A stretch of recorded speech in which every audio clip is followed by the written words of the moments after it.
Happy Easter weekend to you, from our family to yours. We're just so excited for you to join us this weekend. I don't like to exaggerate, but I really do feel that this weekend might be the most important Easter in our lifetime. It is such a unique situation in our world, in our lifetimes. We've never experienced this, so thank you for taking the time out to be with us today on Good Friday, to watch this message and be a part of it. We have a song as well included, and we just hope that you sit back and listen to what God has to share to us today. But also I wanted to encourage you, we'll be here all weekend. Good Friday is today, where we reflect on the death of Jesus, but then Sunday is such a celebratory moment for us. And so we want to invite you, your friends, your family, everybody who has an internet connection to join us this Sunday at 10 a.m. when we really celebrate the resurrection of Jesus. And so this is your first time ever watching something like this. I want to welcome you especially, but thank you for joining us. We are going to have our Good Friday message. We're going to look in the scriptures and hear about the historical account of the death of Jesus and why still 2,000 years later, in the midst of this pandemic, it is so crucial and so relevant for us. Thank you for watching and enjoy.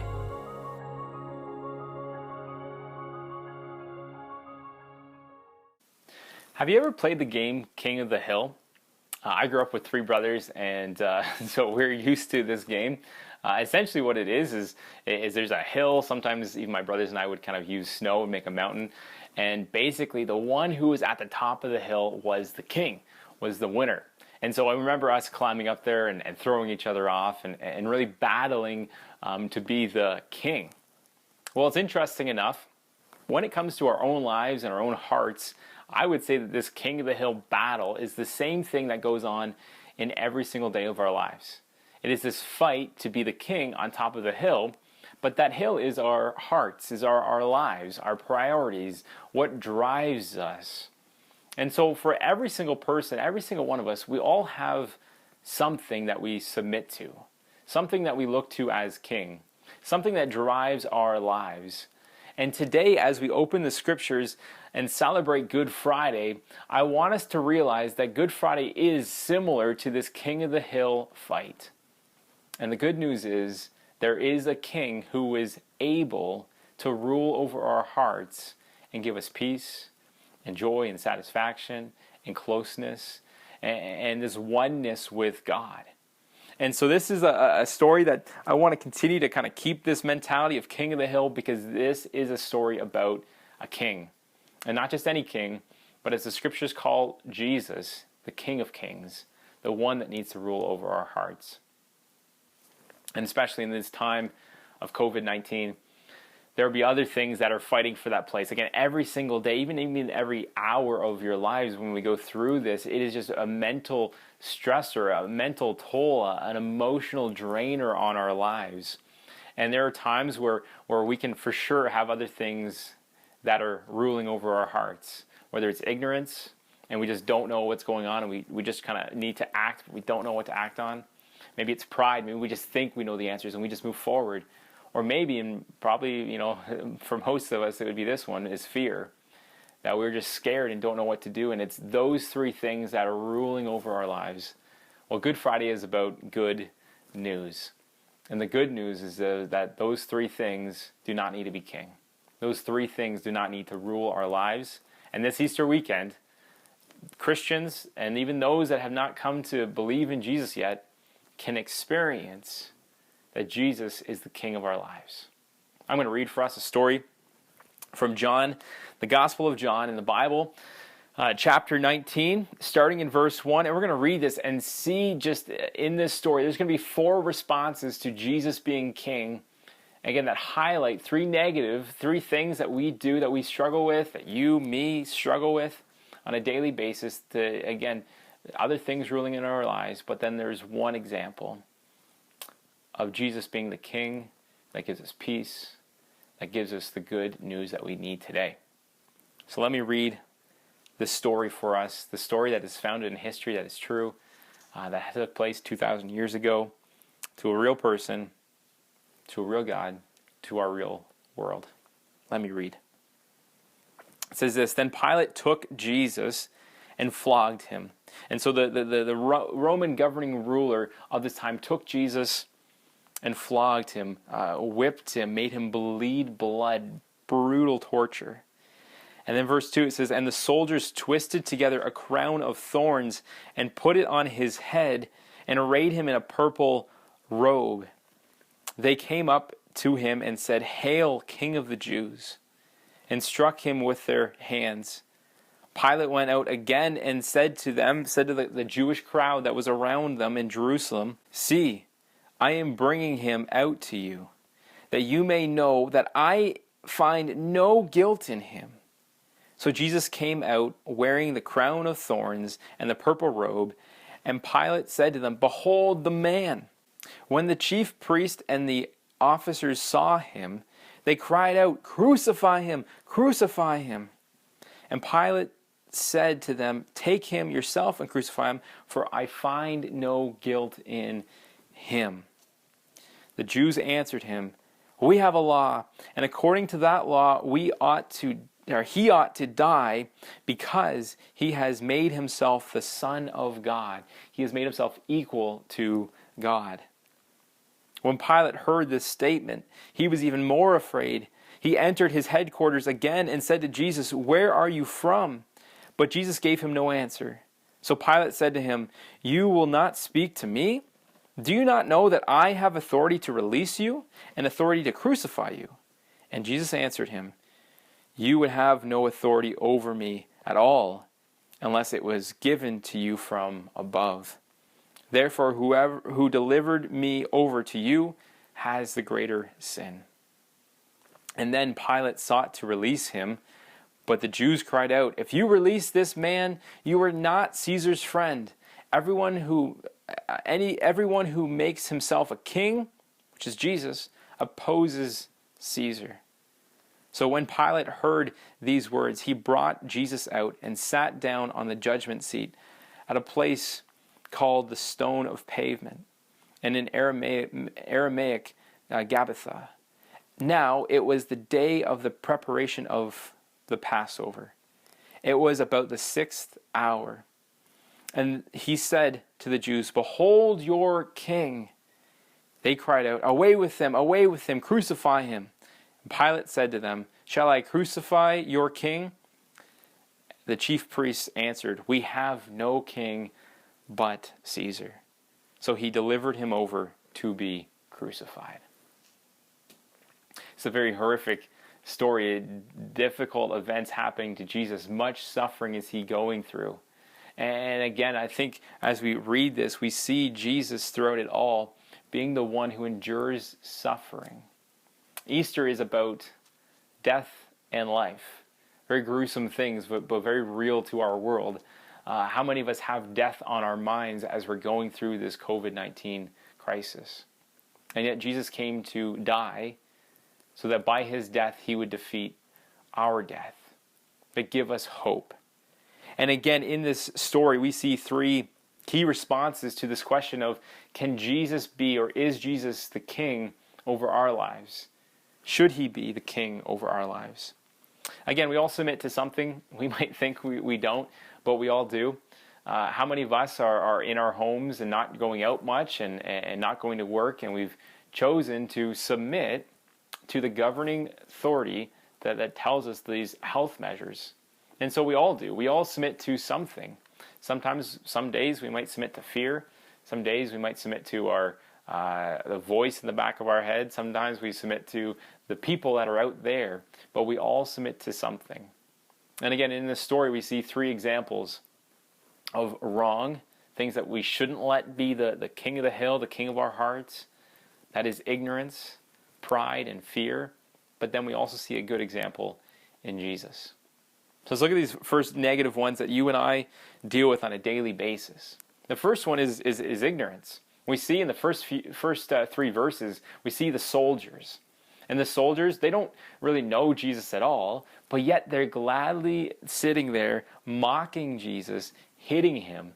They put on this crown of thorns, right? This image that we know from Easter stories, that we see just as this image, that the crown that Jesus was given was one of mockery, one of pain, one of making fun of him. And again, they did this out of ignorance. They didn't know who Jesus was. They didn't even ask questions about Jesus. They just saw what was going on and joined in mocking him. And in the same way, our world, even ourselves, can look at Christianity, can look at Jesus and say, well, that's just foolishness. That's just silliness. That's just what people that don't think actually believe in. But the question is, have you thought about it? Have you questioned it? Have you actually took the time to look into the life of Jesus? Or are you just like the soldiers, letting ignorance rule your heart? As Christians, we need to think. We need to think clearly about these things. And we do not want ignorance to rule in our hearts. The second one is pride. We see this demonstrated in the crowds in the Jewish people that are centered around this. It says here in the next number of verses, from verses 4 to 7, that twice Pilate comes out and tells the crowds, I find no guilt in him. We have this declaration that Jesus is not guilty. But what the Jewish people say is, according to our law, or the better way to put it, the way that they interpret their law, the wrong way, that Jesus has done something that is blasphemous. That he has made himself equal to God. That Jesus himself has called himself God who has come down for us. And for them, the punishment for that was death. And so they were simply saying that no, like there's no way that this could go against what we have already thought, what we've already agreed upon. And that is often the pride in our own lives. When we let pride rule our lives, we don't listen to others. We don't investigate things. We think we are right. We don't question ourselves. And because of that, we don't want others to question us. And in the same way, the Jewish people did not want Jesus, this person who was born to a poor family, who didn't align with their own thinking, who pushed them many times on their own beliefs. They did not want him to be king over them. And so even later on in the story, when Pilate tells them, says, hey, this is your king, they claim these words, we have no king but Caesar. And for even any Jewish person, they wouldn't even want Caesar to be their king. And yet, because of pride, they push Jesus aside and say, I know better. And lastly, it is fear. Fear is demonstrated in the last kind of person in the story, which is Pilate. Pilate keeps claiming, he says, I have authority. I even have authority over Jesus. I can release you or I can crucify you.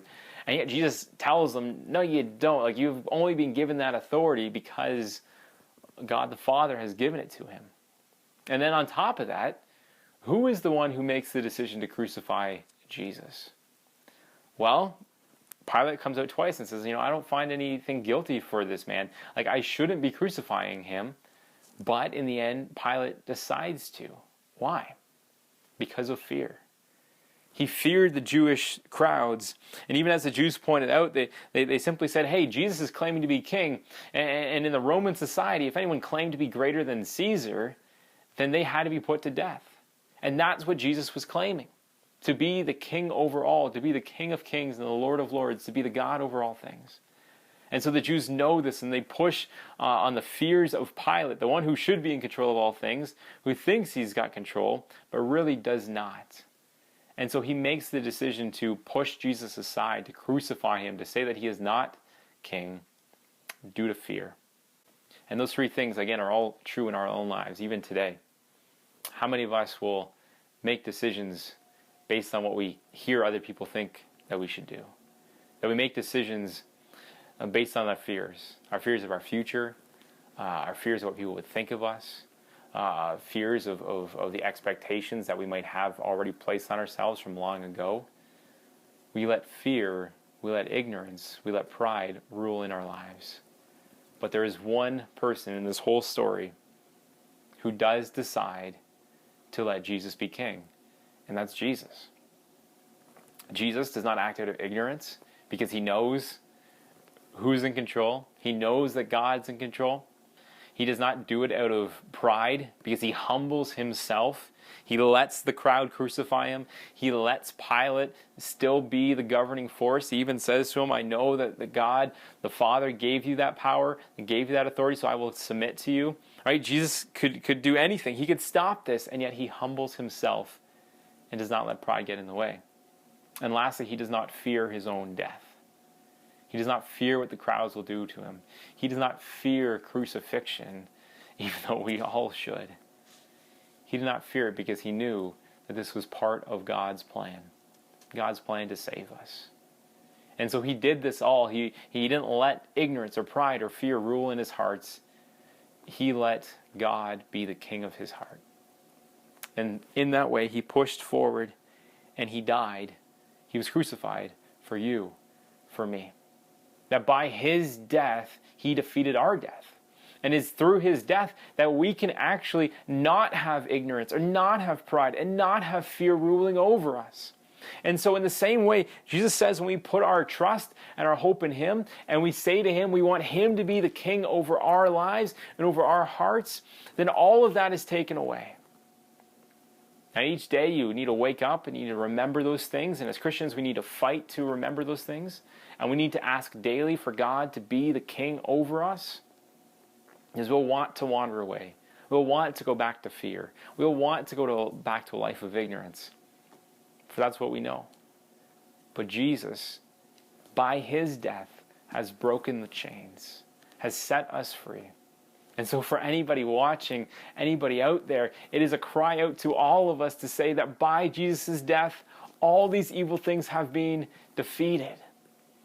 That all you need to do is to ask Jesus to be king over your heart. Again, we all submit to something. We have no choice. We always need to be submitting to something. The question is, who will you submit to? Will you submit to those evil things that don't lead us to life? Or will you submit to the King who died so that we can have life? This is what Good Friday is all about. It is good because it was through his death, through his suffering, that we might have life. I pray deeply that this important Easter, you make that decision, you make that commitment to follow Jesus and submit to him because he is the good King who gives us life. Thank you for joining us. We have a song to close. And hopefully over this song, you simply reflect, you pray, and you just ask Jesus to be the king over our hearts. He gives us life. He destroys our death. He destroys our fear, destroys our ignorance, destroys our pride. He demonstrated it for us and now makes it possible through his death on the cross.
body.